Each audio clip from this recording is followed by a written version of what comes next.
You're watching Newstainment Television. बहुत साल पहले बिग बैंग हुआ था और उस वक्त आर्चिस फिल्म बनना शुरू हुई थी। हमारा ब्रह्मांड ठंडा हुआ, सूर्य, चांद और आलू बने, पोटैटो बने, फिर भी आर्चिस फिल्म बन रही थी। जुरासिक एज हुआ, डायनासोरस हमारे धरती पे राज कर रहे थे और बाद में एक एस्ट्रॉयड आया जो सबको ख़त्म कर दिया, लेकिन फिर भी आर्चिस मूवी अब तक बन रही थी। मुगल्स आए, ताजमहल बनाया, चले गए, लेकिन आर्चिस फिल्म अब तक बन रही थी। 1492 में क्रिस्टोफर कोलंबस ने गलत टर्न ले लिया और अमेरिका डिस्कवर कर दिया, लेकिन आर्चिस मूवी अब तक बन रही थी। ब्रिटिश आए, गोरे आए, हमें इंडिया पे हमें राज किया। 1857 में मंगल पांडे की म्यूटिनी हुई। 1947 में हमको छोड़ के चले गए, लेकिन फिर भी आर्चिस मूवी अब तक बन रही थी। 1982 में एशियन गेम्स हुए, कलर टीवी आया। 1987 में हमने वर्ल्ड कप जीता। 1992 में हमने हमारी इकोनॉमी खोल दी, लेकिन फिर भी आर्चिस मूवी अब तक बन रही थी। 2014 में मोदी जी पीएम बने, 2019 में फिर मोदी जी पीएम बने, लेकिन अब तक आर्चिस मूवी बन रही थी। 2023 में नवंबर में 5 स्टेट का इलेक्शंस हुए, लेकिन अब तक आर्चिस मूवी बन रही थी। 3 दिसंबर को उन इलेक्शंस के रिजल्ट अनाउंस कर दिए गए, लेकिन फिर भी आर्चिस मूवी बन रही थी। और 7 दिसंबर आज फाइनली आर्चिस मूवी स्ट्रीम हो रही है नेटफ्लिक्स पे, और अब उसका देखिए रिव्यू की शुरुआत में बोलना चाहूँगा कि इट्स एन अमेजिंग फिल्म। मुझे लगता है कि काफ़ी समय बाद एक अच्छी फिल्म दिखने का मज़ा आया है। इस म्यूज़िकल फिल्म तो और भी डबल मज़ा है, बिकॉज गाने भी अच्छे हैं। इसके पहले कि मैं फिल्म का रिव्यू करूं, let me tell you about the cast and crew of the movie. Because movie इतने सालों से बन रही है तो आपको पता होगा क्या है, लेकिन फिर भी फॉर्मेलिटी है। तो अगस्त नंदा ने आर्ची एंड्रूज का रोल किया है।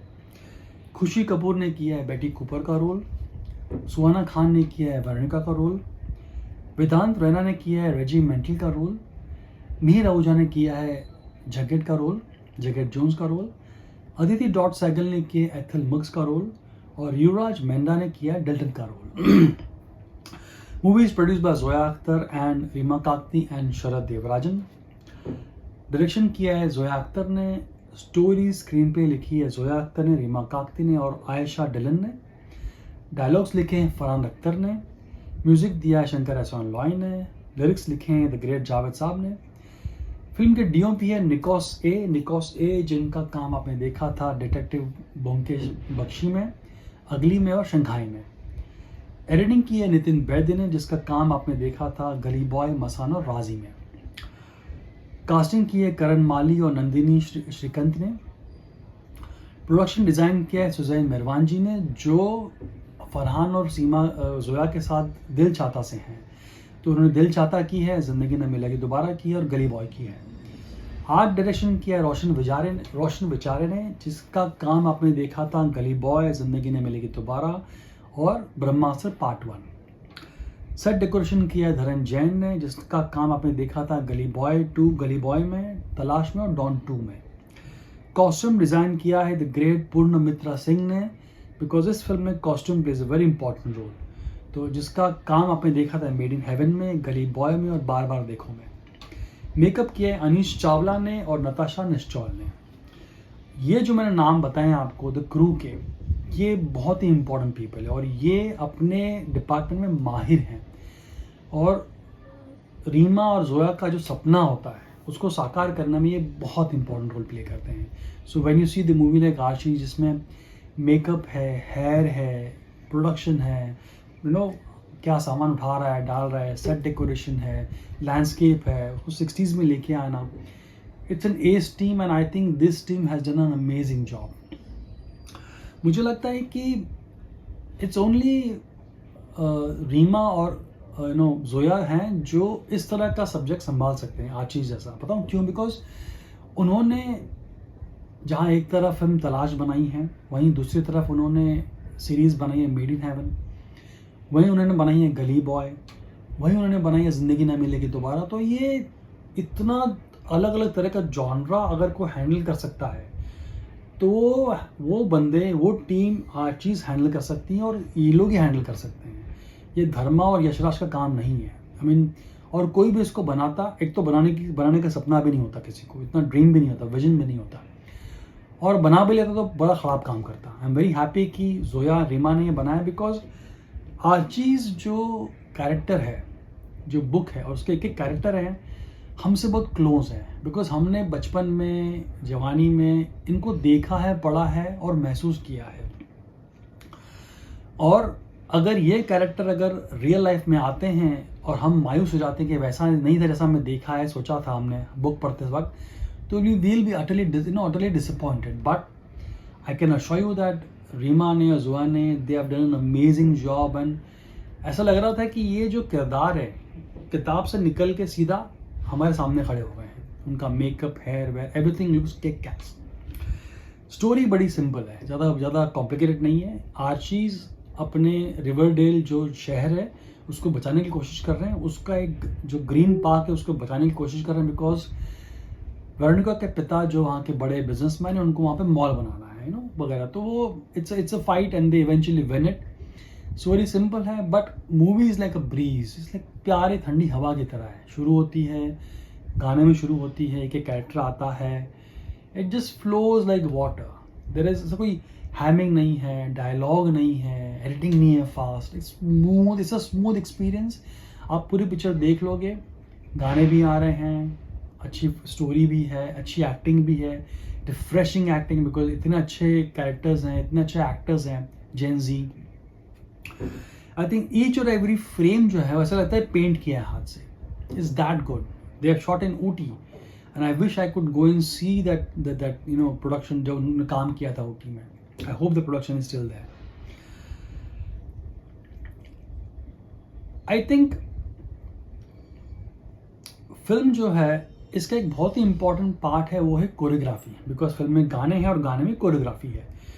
तो बॉस्कर सीजर जिन्होंने कोरियोग्राफी की has done an extremely good job, because सारे गाने की अच्छी कोरियोग्राफी है, बट एक गाना मैं ज़रूर मेंशन करना चाहूँगा, वो है स्केट्स पे। पूरा गाना लड़कियाँ स्केट्स पे डांस करती है, तो आई थिंक दैट सॉन्ग बड़ा मुश्किल होगा वो स्केट पे शूट करना। ये शायद ईजी भी होगा बिकॉज कल ही घूमना ही है आपको, but I think choreography plays an important role in this review और इन दिस फिल्म, और बड़ा अच्छे से किया उन्होंने। आई थिंक दो डिपार्टमेंट है जो मुझे लगता है कि थोड़े फीके पड़ गए हैं कंपेयर टू अदर। एक है डायलॉग फरहान अख्तर का, दूसरा है सॉन्ग्स। मैं इसलिए कह रहा हूँ फीके पड़ गए हैं बिकॉज हमें आदत है फरहान के डायलॉग की, जो पंच लाइन होते हैं। दिल चाहता मैंने देखा था और भी पिक्चरों में देखा है। इस फिल्म में मुझे लगता है कि डायलॉग में एक हाथ जगह पंचेस है, वो भी तोके टाइप्स, बट ओवरऑल फ्लैट है dialogue wise. And the reason flat नहीं होना चाहिए था बिकॉज ये जेन जी, जैसे दिल चाहता है जब आई थी 22-25 साल पहले, तो it got a fresh breath of air. Same चीज़ होने वाली इन एक्टरों के साथ है, बिकॉज ये जेन जी एक्टर्स है। They were born I think little before Dil Chahta was release. उनको डायलॉग अच्छे नहीं मिले, मुझे लगता है ये उनके साथ नाइंसाफ़ी हुई है। आई थिंक फरहान भाई क्या हो रहा है, मतलब वो आपके डायलॉग में कॉमेडी को क्या हो गया है? क्या डायलॉग मुझ पे गए हैं अभी आपके? दूसरा डिपार्टमेंट है वो है songs. I think that songs भी अपार्ट फ्रॉम सुनो जो शुरुआत में आता है, बाकी सारे गाने भी इज फ्लैट। देखने को अच्छा लगता है, they look visually very nice, but is not something जो आप बाद में हम करना चाहोगे, आप सुनना चाहोगे वापस, ऐसा नहीं है। It's a huge disaster because Shankar एहसान लॉय के गाने आप बार बार सुनना चाहते हो। तो ये दो डिपार्टमेंट में है जहाँ पे मुझे लगता है कि थोड़ा सा फीका पड़ गया रंग, but otherwise the movie is outstanding. Movie के जो एक्टर्स है जेन जी, जो 97 के बाद पैदा हुए हैं, इनका ऐसा लगता ही नहीं कि इनकी पहली फिल्म है। ऐसा लग रहा है कि ये बहुत सालों से एक्टिंग कर रहे थे। सबकी पहली फिल्म है, लेकिन इतनी अच्छी तरह से प्रेजेंट किया उन्होंने अपने आप को। They not conscious about the camera, लग रहा है बचपन से एक्टिंग करके आ रहे हैं। I mean they were very well prepared honestly, चाहे डांस हो, डायलॉग हो, कैमरा लुक हो, anything that the actors were doing, outstanding. एक फिल्म से उनको जज करना मुश्किल है, लेकिन आई फील कि अगर ये क्रिकेट होता तो उन्होंने अपनी पहली इनिंग में डबल सेंचुरी मार दी है. तो आई थिंक आने वाले समय में I am very excited about this actors कि आगे कैसा करते हैं. एंड आई एम श्योर काफ़ी यंग एक्टर्स को ऑलरेडी कॉम्प्लेक्स आ गया होगा इनको देख के, because they are so well prepared. मुझे लगता है कि ये आगे जाके किसी भी तरह का कैरेक्टर संभाल सकते हैं. They can do it in the end. So कैसी है movie? I think that thank you Reema, thank you Zoya that for making such a beautiful movie. ये इस मूवी को हम बहुत सालों तक याद रखेंगे. एंड अगर ये डायलॉग अच्छे होते तो मज़ा आ जाता. But overall the movie is good. It's 8 out of 10 I feel. अगर आप फ्री हो तो प्लीज़ मूवी जाके देखिए. You will enjoy the movie. It's for all generations, from people who are in 60s, 50s, 40s, 20s, सबके लिए कुछ ना कुछ है. Please go and C the movie. You like it and I hope you मेरा review आपको अच्छा लगे. बताइए कैसा है मेरा रिव्यू. कमेंट करिए, शेयर करिए दबा के. जय हिंद, जय Maharashtra, and yes, God bless Bharat. This is Newstainment Television. Newstainment Television.